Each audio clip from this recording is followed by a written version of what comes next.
मोहतरम असातिज़ा इकराम अस्सलाम वालेकुम। मैं हूं मोहसिना मुख्तार नोवेल पब्लिशर्स की जानिब से, और आज की इस वीडियो में हम बात करेंगे सफर नंबर 48 की, जो कि नॉलेज व्हील उर्दू सीरीज में मौजूद है।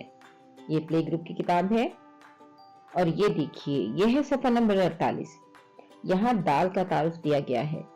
सफ़े के ऊपर 3 आइकन्स हैं, सुनना, बोलना और पढ़ना, जो कि बच्चों को सेल्फ लर्निंग में मदद देते हैं। आप बच्चों को बताइए, ये दाल है। दाल दाल दाल। दाल से दरवाजा आई हवा ताजा। दाल से दरवाजा आई हवा ताजा। ये जुमला 2 से 3 बार पढ़िए और बच्चों को भी दोहराने के लिए कहिए, इससे बच्चे जुमले की साख को समझते हैं। फिर बच्चों को बताइए कि ये है दाल और इसकी आवाज है द। इसका नाम है दाल और आवाज है द। नाम है दाल और आवाज है द। बच्चों से दोहराने को कहिए और कम से कम 3 मरतबा आप कहिए, ताकि उनकी लिसनिंग हो सके, वो सुन सकें। और 2 मरतबा बच्चों से दोहराने के लिए कहिए, ताकि उनकी स्पीकिंग स्किल्स में इजाफा हो। अब आप बच्चों को ज़ख़ीरे अल्फाज के बारे में बताइए। दाल से दरख्त और दाल से दरवाजा। तो आप बच्चों को बताइए कि ये दरख्त है। दरख्त दरख्त दरख्त। और ये दरवाजा है। दरवाजा दरवाजा दरवाजा। बच्चों से दोहराने को कहिए और बच्चों को बताइए कि ये दरख्त है और ये दरवाजा है। बच्चों से पूछिए कि दरवाजा कहाँ है या दरख्त कहाँ है, और उंगली रख के पूछिए कि ये क्या है। ये क्या और कहाँ पूछने की मदद से हम ये यकीन दहानी हासिल करते हैं कि बच्चे तस्वीरों को पहचान गए हैं। बच्चे अब ज़ख़ीरे अल्फाज को पहचान गए हैं। फिर बच्चों को बताइए कि दरख्त और दरवाजा की इब्तिदाई आवाज द है।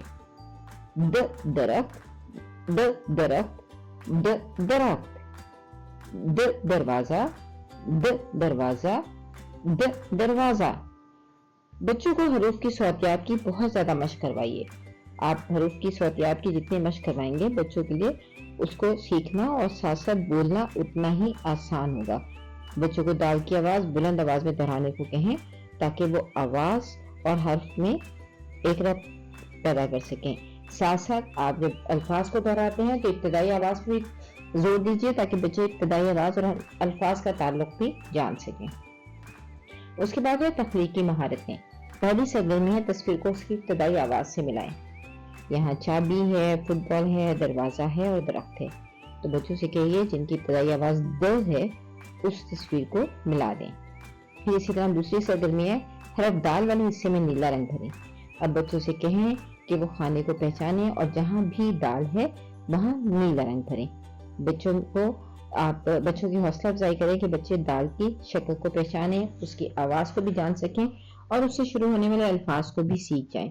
इस तरह हम इस सफ़े का जो आप कह लीजिए कि टारगेट है, या इस सफ़े का जो हमारा हम जो ऑब्जेक्टिव्स हासिल करना चाहते हैं, वो हम हासिल कर सकें। फिर सफ़ा नंबर 49 जो है वो है लिखाई की मशक। यहाँ हम बच्चों को दाल लिखना सिखाएंगे। वही बात कि हमने पहले हवा में भी लिखवाना है, क्ले से भी बनवाना है, हथेली की बैग पर भी लिखवाना है और रेत पर भी लिखवाना है। उसके बाद बच्चों से कहिए कि पेंसिल को नुक्ते आगाज पे रखें, तीर के साथ साथ लिखें ये है दाल। पेंसिल को नुक्ते आगाज पे रखें और तीर के साथ साथ लिखें ये है दाल। बच्चों की हौसला अफजाई कीजिए कि वो सारे सफ़े पर इसी तरह बोलते हुए दाल को लिखें। तो इससे एक उनकी फाइन मोटर स्किल्स, जो कि ट्रेसिंग से बहुत इंप्रूव होती हैं, वो बेहतर होंगी। पेंसिल ग्रिप उनकी जो है वो बेहतर होगी, और साथ साथ वो तमाम हरूफ की बनावट को जान सकेंगे और उसकी सही बनावट को भी पहचानेंगे। जब बच्चे बोलते हैं, लिखते हैं और देखते हैं, तो ये उनकी मल्टी सेंसरी लर्निंग होती है, जिसकी मदद से वो हर्फ की बनावट को ज्यादा अच्छी तरह से पहचान जाते हैं। शुक्रिया।